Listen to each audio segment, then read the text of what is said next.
Boa noite a todos, uma vez mais. Imagine estar num culto de oração aqui na Igreja da Fé e esse culto ser interrompido por um barulho que talvez você não esteja tão familiarizado. Imagine que o culto de oração foi interrompido pelo som de disparos de armas de fogo. Essa realidade pode soar, e certamente é, estranha e alheia a nós. Mas foi o que aconteceu em um culto de uma igreja evangélica na Nigéria, há algum tempo atrás. Um grupo de inspiração terrorista, extremista, invadiu aquela igreja, disparou contra os irmãos reunidos, 5 morreram, 3 ficaram feridos. Mas isso não foi tudo o que aconteceu na Nigéria. Alguns, inclusive, têm acompanhado as notícias, compartilhado delas, se compadecido da situação desses cristãos nigerianos. Mas imagine que você tivesse a oportunidade de conversar com um cristão nigeriano. Imagine que você recebeu a chance de conversar com ele em uma língua compartilhada, talvez ele saiba português, você teve a chance de conversar um pouco com esse irmão.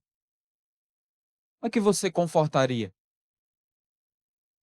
Você já parou para pensar o que é que eu diria ou para uma igreja, para um grupo? Obrigado. O que é que eu diria para aquele irmão? Ainda que em uma situação de proporções menores, Paulo teve que lidar com cristãos em situação semelhante. Cristãos que estavam sofrendo algum tipo de pressão com o objetivo de esmagar a fé deles.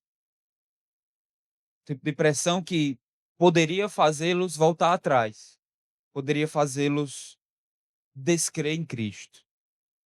Quais palavras Paulo usou? Nós vamos descobrir isso lendo o trecho que se encontra em sua segunda carta endereçada à igreja em Tessalônica. Portanto, segunda carta de Paulo aos Tessalonicenses, capítulo 2, capítulo 1, melhor dizendo. Nós vamos ler a partir do versículo 1. Segunda carta de Paulo aos Tessalonicenses, capítulo 1, versículo 1.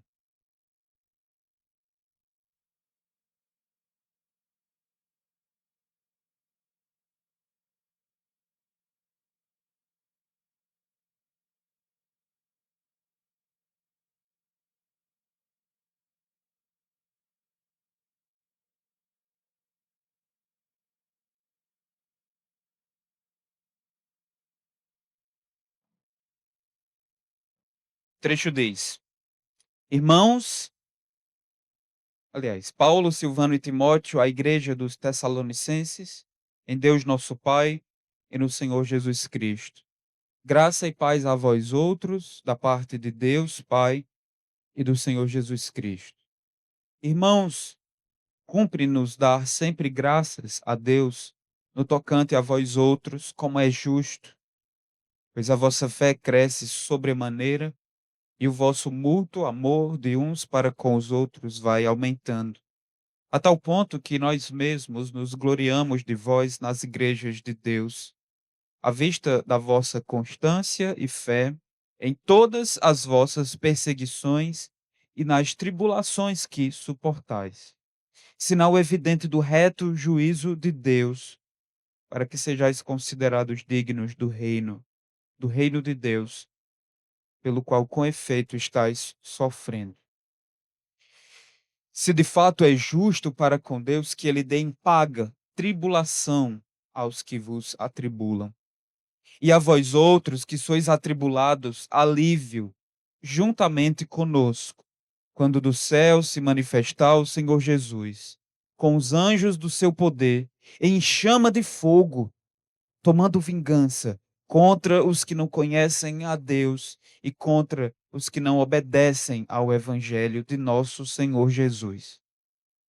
Estes sofrerão penalidade de eterna destruição, banidos da face do Senhor e da glória do seu poder, quando vier para ser glorificado nos seus santos e ser admirado em todos os que creram naquele dia, porquanto foi crido entre vós o nosso testemunho. Oremos. Pai do céu, estamos aqui diante da tua palavra, que foi expressa, entregue e chegou a nós nesse tom solene. Nós queremos pedir não apenas entendimento, mas o agir do teu Espírito Santo que traga transformação, traga confronto, mas também conforto. Que o Senhor produza os frutos que o Senhor quer do teu povo essa noite. Opere em nós, Senhor, por tua graça, pelo teu poder, em Cristo Jesus, nosso Senhor. Amém. Nós temos aqui, como você percebe, nota, a abertura da segunda carta escrita por Paulo e endereçado à igreja que se localizava na cidade de Tessalônica. Essa grande seção, que começa aí no capítulo 1, verso 1, e vai até o final do capítulo, o capítulo inteiro, é um grande trecho que é chamado de ação de graças. Mas é uma ação de graças muito extensa.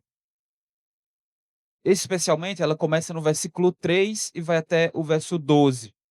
E essa seção aí que você leu, que nós lemos, nós não chegamos a ler tudo, mas ela poderia ser dividida em 3 partes. Na primeira delas, que vai do verso 3 até o 4, Paulo elogia, é uma carta em que Paulo elogia, um trecho que conta com esse reconhecimento. Paulo elogia aquela igreja, elogia aqueles irmãos, por causa do notável crescimento espiritual que eles estavam demonstrando, uma fé crescente e um amor que amadurecia, ainda que houvesse muita pressão para que a fé sucumbisse e o amor se tornasse indiferente. Mas além disso, no versos 5 até 10, Paulo também conforta a igreja.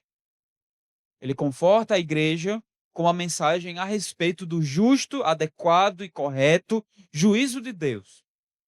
Inclusive, a tônica e o teor dessa passagem é esse. A palavra juízo e suas derivações aparecem pelo menos 4 vezes aí. No verso 5, sinal evidente do reto juízo de Deus. No verso 6, Paulo usa uma palavra derivada de justiça, juízo, se de fato é justo. A palavra ainda aparece no verso 8, em que Paulo diz tomando vingança, também deriva-se de justiça, pelo menos no idioma em que a Bíblia foi escrita. E no verso 9, nós temos a palavra penalidade. Todas essas derivam da raiz de justiça. E por fim, nos versos 11 e 12, Paulo desafia, é um desafio, é um comportamento. Ele desafia aqueles irmãos, desafia aquela igreja a viverem um padrão de conduta que Paulo detalha ali naquele trecho. Mas dos versos 5 a 10, nessa segunda sessão de conforto, Paulo está se dirigindo aos cristãos daquela igreja, perseguidos, e os encorajando a encontrar conforto ao ouvir que o julgamento divino futuro vai fazer justiça para com aqueles irmãos, vai punir seus opressores e demonstrar que o Deus em quem eles confiam, o Deus em quem eles depositaram sua fé, é de fato justo. E é sobre isso que nós queremos falar hoje aqui, meus irmãos. Uma vez que a tônica da mensagem é a justiça de Deus, a retribuição divina, é sobre isso que nós queremos tratar hoje. Em primeiro lugar, nós aprendemos aqui dessa passagem que a justiça de Deus, ela pode nos parecer escondida. A justiça divina, em certo momento ou por um determinado período, ela pode não estar evidente. Pois nós olhemos para algumas circunstâncias da vida ou circunstâncias experimentadas por nós, e a partir dessa observação, nós podemos chegar à conclusão que isso não é justo. Deus não está demonstrando o seu caráter justo. Mas essa primeira lição aqui, a justiça de Deus pode parecer oculta, escondida e difícil de ser enxergada ou percebida. De que modo isso acontece aqui? Perceba que na passagem, os crentes, aqueles que são do rebanho de Deus, os filhos de Deus, os servos de Cristo, aqueles que compõem a nova humanidade, que se comprometeram com Jesus, esses estão sofrendo. Esses estão sofrendo. O versículo 5, Paulo diz, não é? Lá no finalzinho do verso 5, ele fala do reino de Deus, identifique aí, por gentileza. Ele fala do reino de Deus, pelo qual, com efeito, estáis sofrendo. Aqueles irmãos estão sofrendo, e lembre que aqui não é um sofrimento genérico, não é qualquer tipo de sofrimento. Perceba que Paulo ele qualifica o sofrimento que aquela igreja enfrenta, é sofrimento em decorrência de ter comprometido sua vida com Jesus, de ter comprometido sua vida com os valores do reino. É esse o sofrimento que Paulo tem em vista. Precisamos delinear isso aqui. No verso 4, Paulo diz que aqueles irmãos estão enfrentando perseguições, versículo 4, lá no finalzinho, perseguições e tribulações. Você deve se perguntar aí, então, pastor, que tipo de perseguição era essa? Parece que pelo contexto enfrentado em Tessalônica, inclusive por Paulo, parece ser um tipo de perseguição de rejeição. Não chegava necessariamente a um tipo de violência física, mas um tipo de ameaça, de rejeição, ou talvez de obstruir aquelas pessoas, aqueles crentes, de obterem certos direitos ou acessarem certos espaços sociais. Mas era um tipo de rejeição que eles estavam sofrendo. Por outro lado, os descrentes, infiéis a Deus, eles é que estão, em grande parte, causando esse sofrimento. É isso que Paulo diz. É essas pessoas que não conhecem a Deus que estão causando tribulação a vocês. Eu quero lembrar aqui que numa situação como essa, meus irmãos, os crentes não tinham a quem recorrer. Porque muitas vezes as próprias autoridades romanas instituídas se portavam contra os cristãos. Então eles estavam acuados, sem ter advogado na terra para protegê-los ou para garantir a eles liberdade de culto, liberdade religiosa. A situação é difícil. Eles meio que se encontram desamparados em termos de algum apoio que o Estado poderia fornecer. Estão vulneráveis. Essa é a situação dos irmãos aqui. Quem está causando isso são os descrentes. Então observe que no primeiro momento, essa situação pode parecer injusta. Cadê Deus, a tua justiça? Teu povo está sofrendo, teu povo está sendo oprimido, teu povo está sendo esmagado, a fé dele está sofrendo um tipo de pressão que, se Deus não sustentar, essa pressão pode fazer com que a fé sucumba. Por outro lado, os descrentes, os infiéis, aqueles que não te conhecem, que não te servem, estão bem. Estão nessa postura arrogante, causando sofrimento contra o teu povo. Isso parece injusto. Isso soa injusto. E aqui, meus irmãos, nós aprendemos que, de fato, sofrer pelo reino é uma das marcas do verdadeiro e fiel discipulado. Falar sobre sofrimento em decorrência de ser cristão não parece uma realidade tão aplicável a nós, não é? Não, pastor, isso aí talvez não nos sirva tanto. Você lê isso aqui e diz, não nos serve muito. A gente poderia dizer que sofremos perseguição? Depende. Depende do tipo de fé que muitas vezes nós estamos vivendo. Se for uma fé silenciosa, Sim, ó, ninguém nem sequer muitas vezes sabe que você é cristão. Certa vez eu conheci uma pessoa que trabalhou em uma repartição pública por alguns anos e, depois de muito tempo, quando a pessoa saiu, é que ela disse que era crente, as pessoas disseram: "Ixi, eu só soube que essa pessoa era crente depois que ela saiu". Nunca houve nenhum tipo de demonstração que ela era crente, secreto, não é? Ou muitas vezes o sofrimento não vem com relação a nós, porque nós negociamos alguns valores, para não causar nenhum tipo de desconforto, nenhum tipo de atrito. Por vezes nós preferimos abrir mão de alguns valores do reino, da nossa submissão plena a Jesus. Não há nenhum tipo de obstáculo, nenhum tipo de confronto, passamos despercebidos.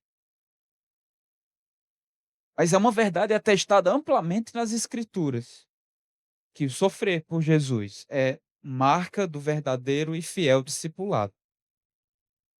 É verdade e certo que nós vivemos para servirmos e adoramos e nos comprometemos com Cristo que foi rejeitado. E nossa expectativa, meus irmãos, não deve ir além ou superar essa. Ontem eu estive com a mocidade lá na Igreja do Novo Juazeiro, em um intercâmbio, um tempo muito bom, e pude ouvir pastor Almir pregando. O tema dizia respeito ao discipulado. E ele falou algo que eu estava já pensando nessa mensagem, vou usar isso amanhã. Ele falou que os valores de Jesus são valores odiados por esse mundo. Os valores de Jesus, aquilo que Jesus diz ser importante, são valores odiados por esse mundo. O mundo rejeitou Jesus, e é certo que rejeitará também os seus. Em um grau menor, maior ou menor, cedo ou tarde, nós devemos estar dispostos e não nos admirarmos por excesso ao sofrermos por ele. Mas aprendemos aqui ainda, meus irmãos, que o sofrimento por si mesmo, sofrer, não é indício de aprovação divina. Preciso só esclarecer isso. Sofrer não significa que a pessoa vai ser salva. Isso porque eu não sei, inclusive, até com que grau de seriedade esse tipo de frase é dita, né? Você tem lá uma pessoa, tem um marido trabalhoso ou uma esposa trabalhosa, suporta aquela situação, né? A gente diz assim: ó, fulano de tal vai subir para o céu. Não seria como é, né? Com roupa e tudo, né? É como se sofrer aqui na terra garantisse um tipo de acesso direto a Deus. Isso não é verdade. Os irmãos estão sofrendo. Mas não é porque eles sofrem que irão para o céu. A base da salvação não é essa. Então tem gente que pensa: essa pessoa sofreu demais aqui, então vai para o céu depois. A base da salvação está longe de ser porque você sofreu. Mas ainda aprendemos, meus irmãos, que a nossa fé em Deus, ela não está erguida sobre o alicerce apenas daquilo que a nossa pequena e limitada visão pode enxergar. Talvez esse seja um perigo de uma fé que está muito apoiada naquilo que se vê, nas evidências, naquilo que eu enxergo. Uma fé muito circunstancial. Se a fé só está baseada na experiência, naquilo que eu posso testemunhar e ver, então essa fé está vulnerável e o risco é de ela padecer. Olha, se você parar e ver o que é que está acontecendo com os crentes, por exemplo, numa situação como essa, Deus parece ser injusto. Se a nossa fé se fundamenta ou está mais fortemente fincada naquilo que se pode ver, então é uma fé que cedo ou tarde vai, talvez, deixar de existir. Nossa fé, meus irmãos, não deve ser limitada ou ancorada naquilo que nossa percepção limitada pode ver. Talvez você pense: olha, está acontecendo uma situação muito difícil na minha vida. Eu não consigo enxergar a bondade de Deus aqui. Não consigo enxergar de maneira alguma, ainda que luto, mas eu não consigo ver Deus sendo bom. Existem situações que isso acontece, meus irmãos, e dói.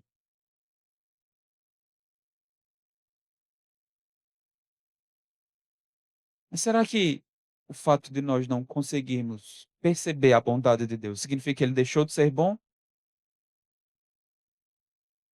Bem, se a nossa fé encontra âncora nas Escrituras, nós vamos lutar para continuar crendo que ele é bom. Ainda que seja difícil, é como atravessar um vale da sombra da morte. Se a nossa fé está ancorada nas Escrituras, continuamos crendo. Mas se está baseada na circunstância, naquilo que meus olhos podem ver, naquilo que eu posso aprender por minha percepção, então parece que Deus não é bom mesmo. Isso pode se aplicar à justiça divina. Muitas situações na vida que a gente olha e diz: isso não é justo. Não é justo. Em nenhuma circunstância, em nenhuma hipótese, isso não é justo. E não pode ser justo mesmo. Então, já que essa situação é injusta, como é que um Deus justo pode permitir que isso aconteça? Será então que ele é injusto? Se a nossa fé se baseia na evidência vista, sim, então a gente poderia concluir que ele é injusto. Mas se está ancorada nas Escrituras, ainda que doa, ainda que envolva profunda luta, continuaremos crendo que Deus é justo. E por fim, aprendemos que a existência do sofrimento, a existência do mal e as injustiças nesse mundo não provam que Deus é injusto. Mas isso porque um dia, a justiça de Deus será claramente reconhecida. O fato de haver sofrimento, maldade, injustiças, das mais terríveis, perversões inomináveis, ainda que isso exista nesse mundo, isso não é prova, não é evidência de que Deus é injusto, de que o Deus a quem servimos é injusto. Porque um dia, certo, estabelecido, a justiça de Deus será claramente reconhecida, sem sombra de dúvida, sem que haja espaço para pestanejar. A justiça de Deus será claramente percebida e testemunhada. Isso está nos versículos 5 a 7. Paulo, Paulo diz no verso 5: sinal evidente do reto juízo de Deus, para que sejais considerados dignos do reino de Deus, pelo qual com efeito estáis sofrendo. Se de fato é justo para com Deus que ele dê em paga tribulação ao que vos atribulam, e a vós outros que sois atribulados, alívio juntamente conosco. Paulo afirma que a justiça de Deus será um dia claramente reconhecida. E deixe-me propor uma leitura para facilitar a sua percepção e entendimento da passagem, invertendo a ordem dos versos 5, 6 e 7. Paulo fala que é aquela situação que eles estão enfrentando, perceba no verso 5, os descrentes oprimindo, os crentes sendo oprimidos, essa situação. Paulo diz no verso 5 que essa situação é um sinal evidente, é um sinal claro. Percebe aí? É um sinal claro. Um sinal claro de quê? O juízo de Deus. Mas como assim, pastor Alberto? O fato de os crentes estarem sofrendo hoje, vamos pensar, não é? Estarem sofrendo algum tipo de pressão que ameace a sua fé. E o fato de ter pessoas que estão causando essa pressão, causando essa ameaça. Como isso mostra que Deus é justo? Para entender melhor, de uma forma mais adequada e mais clara, você vai, não sei se você vai conseguir aí, mas envolve um esforço. Perceba que o que Paulo diz em seguida, ele afirma a justiça de Deus, dizendo no verso 6, se de fato, e essa expressão se de fato, ela também pode ser entendida como uma vez que, como parte de um argumento que começa e tem uma conclusão. Uma vez que isso é real, tal coisa vai acontecer. Percebe aqui? Uma vez que você crê nessa verdade, então outra é consequência. Paulo está dizendo, colocando o verso 6 no começo. Se atente. Ele estaria dizendo: uma vez que é justo para com Deus, que ele dê em paga tribulação aos que vos atribulam. Verso 6, e para vocês alívio juntamente conosco. Uma vez que isso é justo, uma vez que Deus é justo, ele vai retribuir. A sua justiça tem esse aspecto retributivo. Ele vai retribuir aqueles que estão causando tribulação à igreja com o quê? Com tribulação. É isso que ele diz. Uma reversão aí. A mesa, o jogo vai virar. Aqueles que atribulam a igreja serão atribulados. Os que são atribulados receberão alívio. Isso é justiça de Deus, essa reversão. Uma vez que isso é real, uma vez que isso vai acontecer, então a situação que vocês estão vivendo, a situação dessa opressão, é evidência, como diz o verso 5, do justo julgamento de Deus. Deus é justo, ele não se omite com relação à justiça. Ele não é omisso, apático, indiferente. E logo mais, ele vai tratar o seu povo. Ele vai tratar também com os descrentes. Uma vez que Deus vai tratar isso, o que vocês estão experimentando de sofrimento vai ser revertido, plenamente revertido. Os que estão sob pressão serão aliviados. Os que parecem aliviados agora, aliviados o suficiente para pressionar o povo de Deus, esses receberão pressão divina. Aqui nós conseguimos aprender que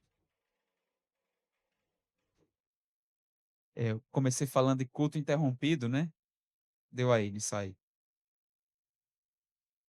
A justiça de Deus é justa. Isso pode parecer estranho, não é? Peraí, pastor, é redundante isso.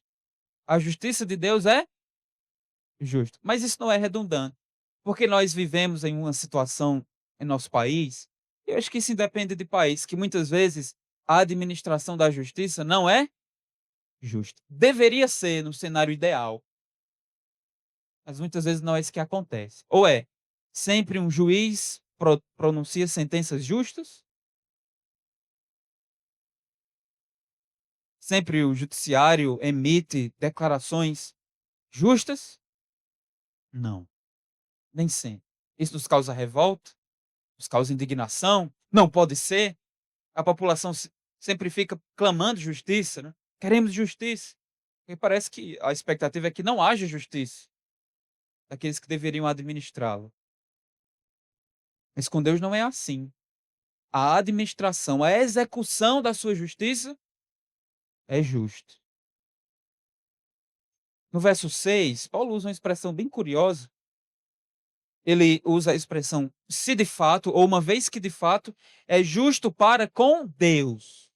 Eu quero chamar sua atenção para essa expressão aí, para com Deus. Ela significa meio que algo do tipo, aos olhos de Deus. É justo aos olhos de Deus. O ponto de vista mais relevante para se julgar as pessoas é o ponto de vista divino. São os olhos do Supremo Juiz que mais importam. Paulo está certamente mostrando a imagem, ou a cena de um tribunal celestial, onde Deus é o juiz, perante quem as pessoas devem comparecer para serem julgadas. E aqui nós aprendemos que o padrão de juízo divino é o dele. O padrão de juízo é o dele. Todos nós temos um senso de justiça, não é? Muitas vezes alguma coisa acontece com a gente, o marido em casa, a esposa. Olha, não é justo isso. Não é justo eu ter que lavar a louça agora. Ah, não é assim que a gente fala, né? Não é justo. Nós temos nosso padrão de justiça, né? E quando ele é atacado, quando ele é ameaçado e ferido, ai daquele que feriu. Mas o padrão de juízo supremo, no qual todas as pessoas vão ser avaliadas, é o padrão de Deus. Ele é o que mais importa. Mas a justiça de Deus, de acordo com essa passagem, estou procurando me deter aqui, ele também é recíproco. Existe um tom de reciprocidade aqui. Em que sentido? A penalidade e a recompensa, ela tem um aspecto adequado. E, inclusive, Paulo usa um jogo de palavras curioso. Ele diz: olha, quem atribula os crentes vai receber o que de Deus? Tribulação. Percebe a proporcionalidade aí? Quem atribula vai ser atribulado. Como Paulo descreve essa justiça? Eu quero que você perceba aí que essa justiça de Deus vai ser manifestada, vai acontecer, trazendo vingança para os descrentes. Ela vai trazer vingança para os descrentes. Paulo fala isso no verso 9, se referindo a uma penalidade. Estes sofrerão penalidade, penalidade.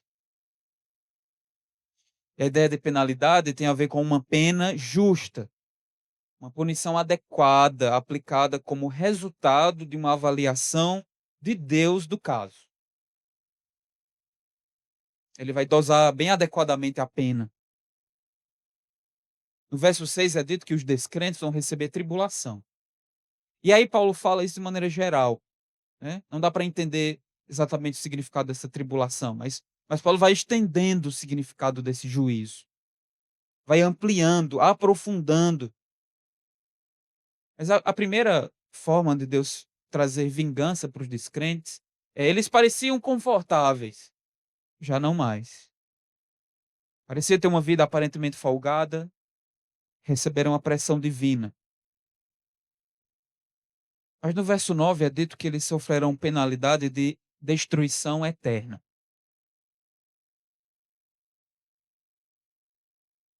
Essas duas palavras soam aparentemente contraditórias. Se algo é destruído, deixa de. Não, pastor, deixa de existir, mas Paulo diz que a destruição é eterna. A destruição tem um período de duração interminável. É um castigo contínuo. Curiosamente, na primeira carta aos Tessalonicenses, no capítulo 2, no capítulo 5, você não precisa abrir, mas Paulo diz que os descrentes sofrerão dano de repentina destruição.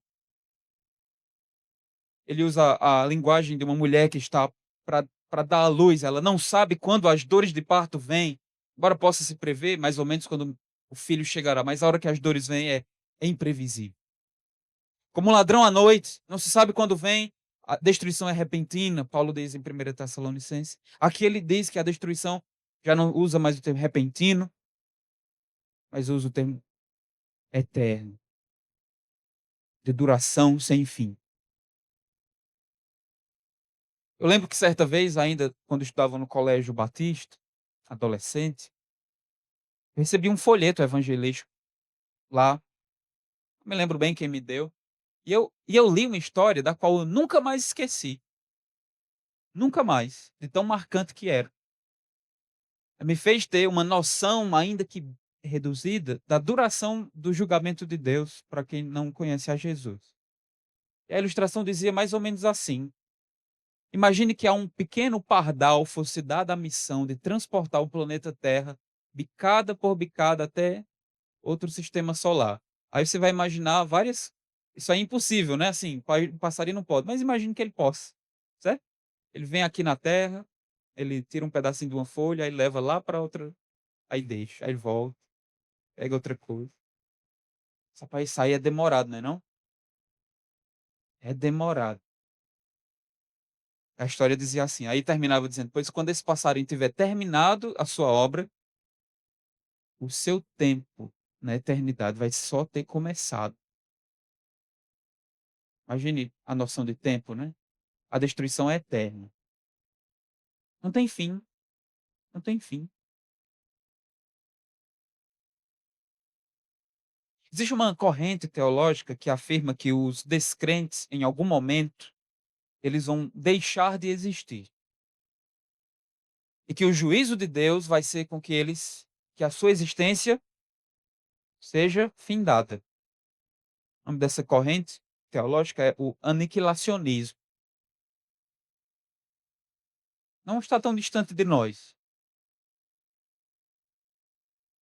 mas a linguagem bíblica não parece nos levar a essa direção. O castigo é eterno. Jesus usa a linguagem semelhante para se referir ao castigo em Mateus 25, falando de um fogo eterno, fogo que não tem fim, e usando uma terminologia quase que igual à de Paulo, se não igual, se referindo ao juízo como castigo eterno. Essa vai ser parte da vingança de Deus para aqueles que são descrentes. Mas um terceiro lado do juízo tem a ver com banimento. Eles serão banidos. O verso diz que eles serão banidos da face do Senhor e da glória do seu poder. É provável aqui, meus irmãos, que Paulo esteja fazendo uma alusão de uma outra passagem bíblica, que é Isaías capítulo 2. A linguagem é bem semelhante. Os termos que Paulo usa aqui são muito parecidos. E lá o capítulo 2 de Isaías fala sobre o dia do Senhor, um dia de juízo divino, um dia de prestação de contas definitivo. Paulo diz aliás, Isaías diz lá no capítulo 2 para algumas pessoas: vai, entra nas rochas e esconde-te no pó diante do Senhor, ante o terror do Senhor e da glória da sua majestade. Verso 19, Isaías diz: os homens vão se meter nas cavernas das rochas e nos buracos da terra, diante do terror do Senhor e da glória da sua majestade.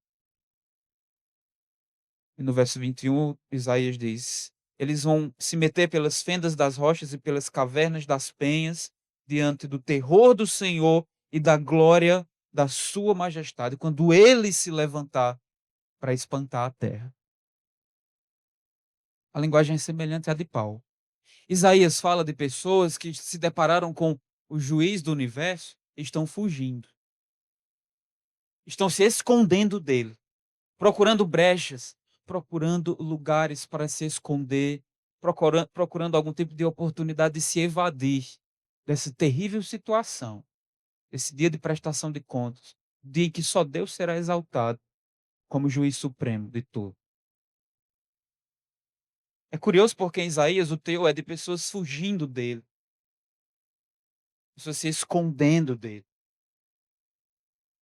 Mas em Paulo, a ação parece caminhar para outra direção. É o próprio Deus banindo as pessoas.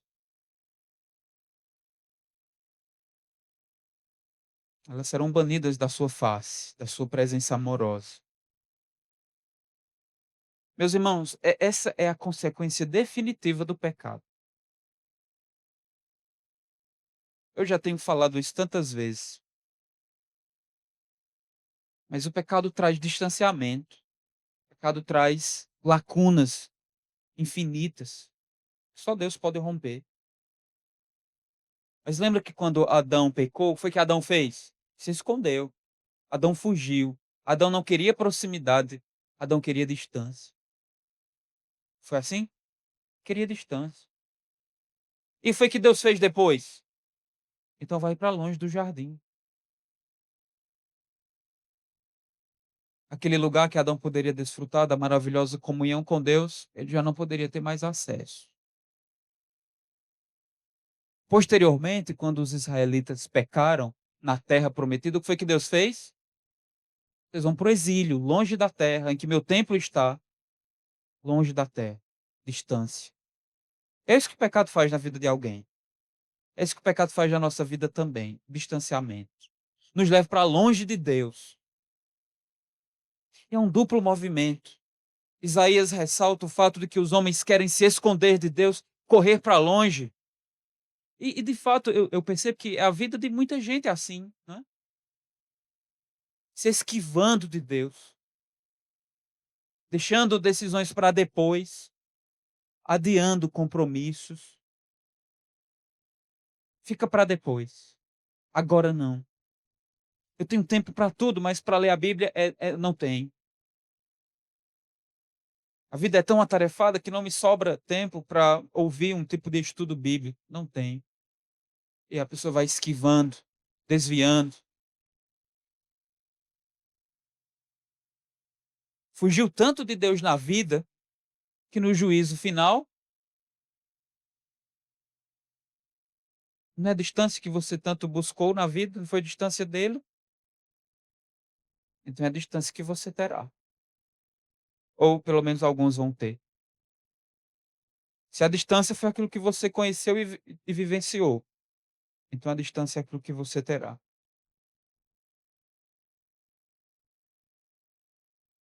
Aqueles que não conhecem a Deus e que eles mesmos separam a si mesmos dele nessa vida, na próxima serão separados por Deus, por sua iniciativa. Eu preciso falar com vocês sobre as características dessas pessoas. Existe uma característica específica delas. E uma característica mencionada por Paulo é que esses que serão julgados dessa forma, banidos da face do Senhor, da glória do seu poder, sofrendo uma penalidade de destruição eterna. Paulo diz que essas pessoas são aquelas que causam dano ao povo de Deus. Essas que causam dano ao povo de Deus, aos crentes, serão alvos do juízo. Especificamente, Paulo fala isso aqui. Mas ele também abrange essa categoria. Não são apenas aqueles que causam mal à igreja, que causam dano aos crentes, que perseguem com unhas e dentes, de maneira feroz, a igreja de Deus, o povo santo. Mas Paulo diz que, e a pergunta é: quem serão aqueles que serão julgados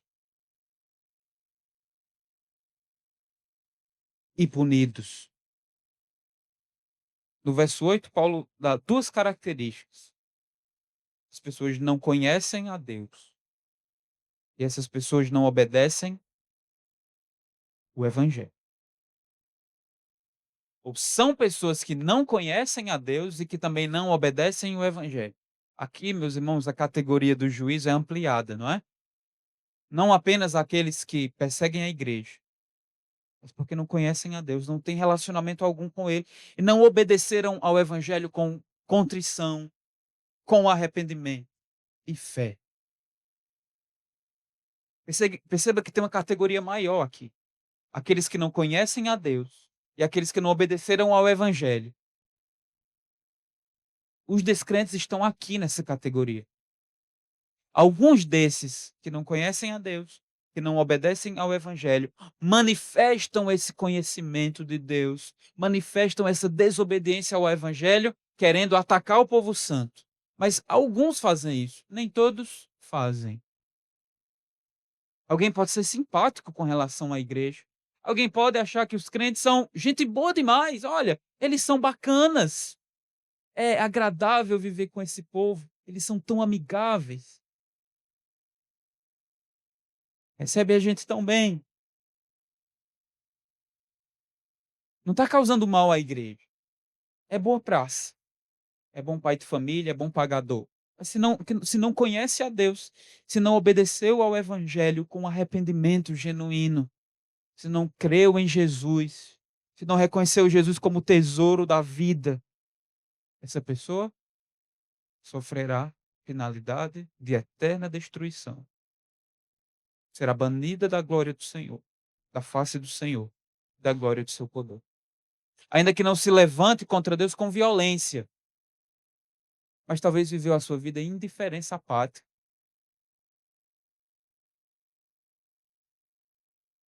Sem compromisso, mas também será julgado. É certo, meus irmãos, que o amor de Deus não é incompatível com sua justiça. Deus também não concede perdão gratuito aos seus inimigos que não se arrependem. Imagina se o Deus a quem servimos passasse a mão na cabeça dos inimigos do seu povo e não defendesse os perseguidos dos seus perseguidores, que Deus seria esse?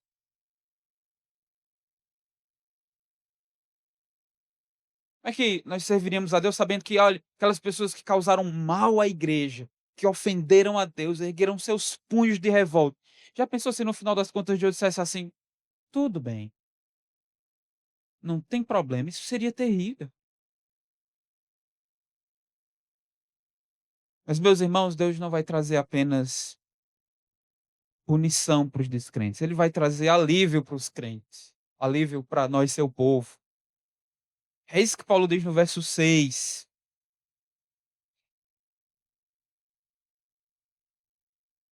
Aliás, no verso 7. E a vós outros que sois atribulados, vamos receber o quê? Alívio. Interessante essa expressão alívio, muito interessante. Ela significa descanso de algo cansativo, oneroso, problemático. Ela tem nuances de relaxamento. É alívio.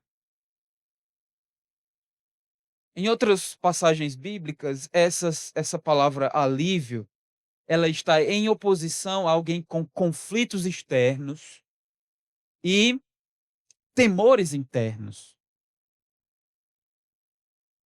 Esse é o alívio que nós vamos receber.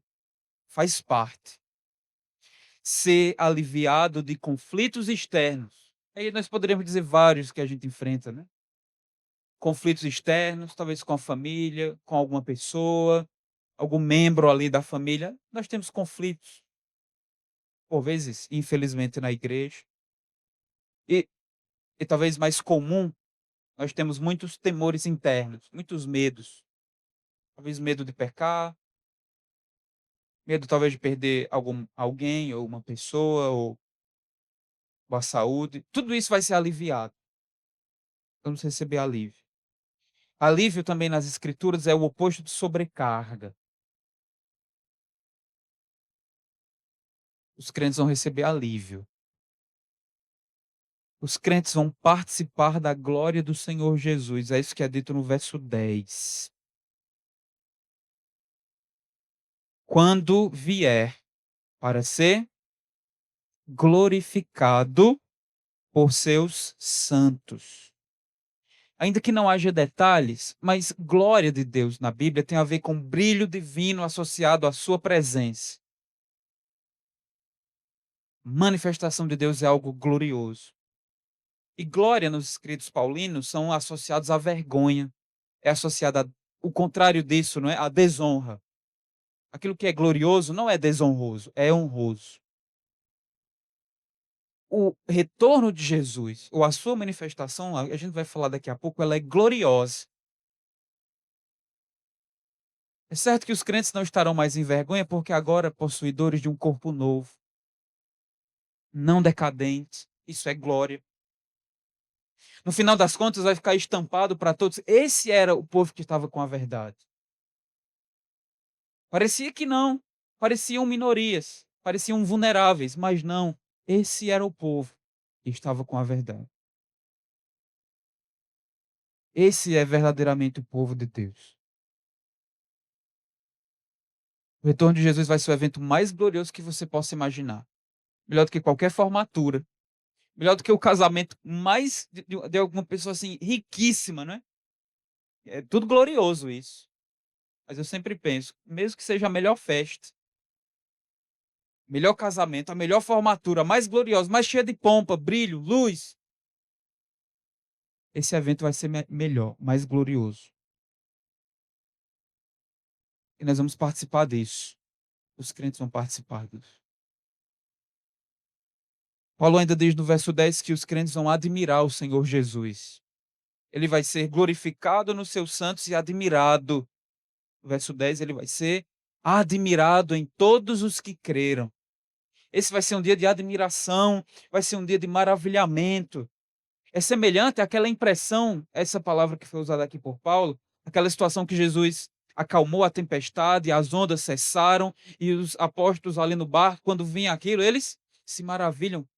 Que homem é esse? Que situação é essa? Quem é esse que até os ventos lhe obedecem? É uma surpresa, é um maravilhamento. Paulo fala desse dia para nós como um dia de surpresa. E sim, sem sombra de dúvida, a maior surpresa que alguém e que nós poderíamos imaginar em toda a nossa existência. Essa surpresa aí. Um dia de grande surpresa. Surpresa que aquece o coração, que traz um senso de maravilhamento, um senso de espanto positivo. O retorno de Jesus será a ocasião em que ele receberá a glória que lhe é devida. Quem glorificará seu nome será seu povo, aqueles que creram.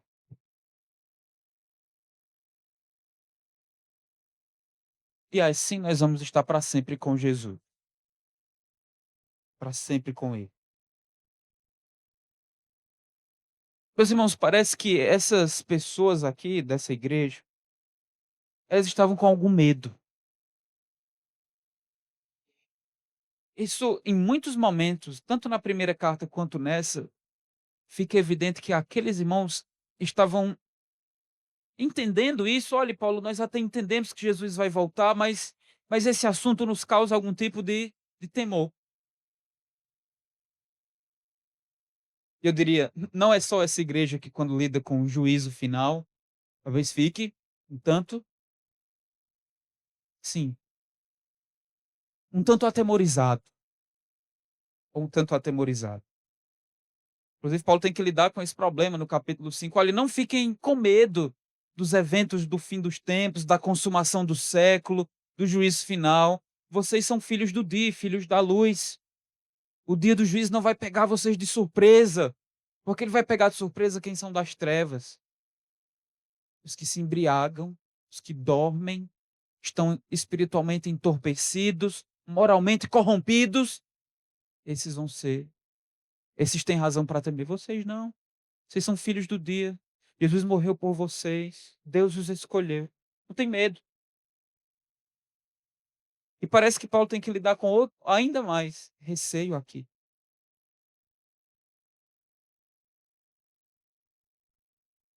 Mas Paulo assegura essa igreja, assim como assegura a nós, que esse dia não deve ser temido pelos crentes. E as razões que Paulo dá é: vocês creram em Jesus. No verso 10 ele diz: ele vai ser admirado em todos os que creram naquele dia. E ele termina dizendo: porque foi crido entre vós o nosso testemunho. Vocês creram em Jesus, colocaram sua fé nele, confiaram nele como o único suficiente Salvador. Ele é o seu maior tesouro na vida. Ele é o seu amor suficiente. Você ama mais que tudo esse Jesus. Você crê que na cruz ele estava recebendo a condenação justa pelos seus pecados? Creio. Não há razão para temer. O preço foi pago. Você não deve mais nada no tribunal divino.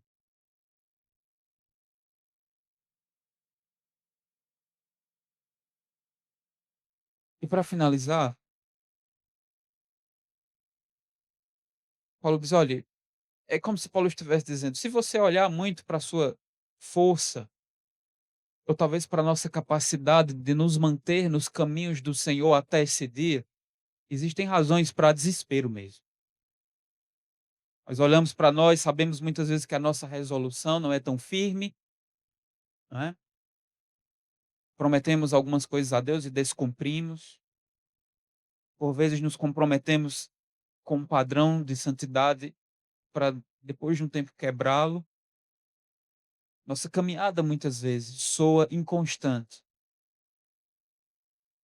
muitas vezes cheia de retrocessos, cheia de um passo atrás. É assim, é a dura realidade de ter que viver um mundo caído, ainda enfrentar a tentação. Nós nem sempre conseguimos viver rompendo em fé. E ao perceber tudo isso, talvez a gente pense assim: rapaz, será que eu chego lá? Será que eu vou estar firme para receber alívio de Jesus? Ou estarei firme para admirá-lo quando ele voltar? Ou estarei com meu coração repleto de devoção e gratidão a Ele? Aí você pensa: "É, quem é que nos garante chegar lá? Quem nos faz dignos de chegar lá e estar em pé naquele dia? Quem aqui assegura que a gente vai estar lá, olhando para a beleza de Jesus? Esse é nosso Senhor ressuscitado, Rei dos reis, Senhor dos senhores. Estou aqui em pé diante dele. Somos dignos disso?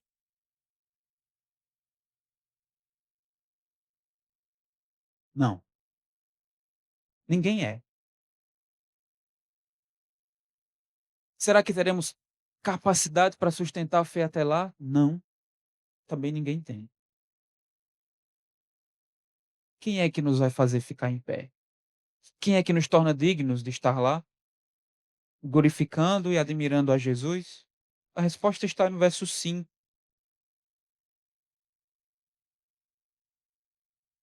Depois que ele fala do juízo, ele diz: "Para que sejais considerados dignos do reino de Deus". E quando Paulo falou isso, ele está falando de um verbo passivo aqui. Não é que você será digno, não é que eu serei digno, mas Deus quem nos fará dignos. Ele que nos fará merecedores. O evento aqui é a consumação do reino. Na consumação do reino, meu irmão, todo mal será extinguido. Todo mal, toda maldade, todo pecado, tudo que é decadente, tudo que é que desagrada a Deus, tudo isso vai ter um fim. A morte vai acabar. O choro deixará de existir. Isso é a consumação do reino. Mas até que isso aconteça, Deus tem que fazer justiça.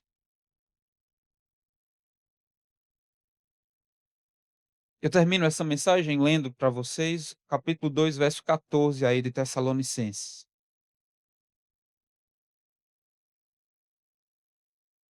Peço que você abra. É dito que Deus nos chamou. Deus chamou a você. Através do quê? Do evangelho. Mas Deus nos chamou para quê? Deus nos chamou para quê? Para alcançar a glória do Senhor Jesus. Deus pode ser frustrado? Pode. O propósito de Deus é esse, não pode ser. Ele que nos assegura chegar lá. A justiça de Deus pode ser feita na sua vida de duas formas fundamentais: ou na cruz ou no tribunal de Cristo. Se você creu nele, a justiça de Deus foi feita, o justo juízo de Deus recaiu nele. Portanto, você não deve mais nada. Mas se essa não é a sua situação, você ainda deve. É uma dívida alta e a punição é severa. Se você não creu em Cristo ainda, Deus será seu juiz. No momento em que já não dá mais para voltar atrás, e não dá mais para contornar a consequência, que é irrevogável. Eu espero que nenhum que está aqui ouvindo seja desses. Vamos orar. Nós te louvamos, ó Deus, por tua santidade e justiça, e por tua justiça santa. O Senhor não omite a justiça, está disposto a pôr um fim a toda injustiça nessa terra, inclusive aquela que se mostra contra o teu povo.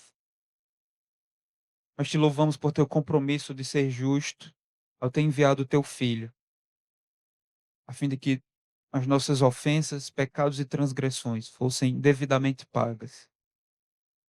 E nós te louvamos, porque um dia todo mal será aniquilado, toda injustiça paga,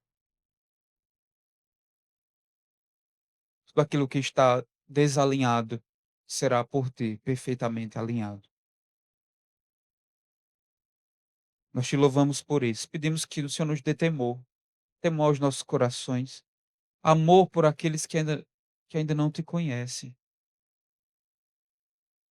que não obedeceram ao Evangelho, que possamos testemunhar do Senhor para esses tais. E te louvamos, Senhor, por tua graça que nos sustenta até lá, que nos ampara em nossas fraquezas, que nos auxilia em nossas inconstâncias e que em tudo nos fortalece. Em Cristo Jesus. Amém.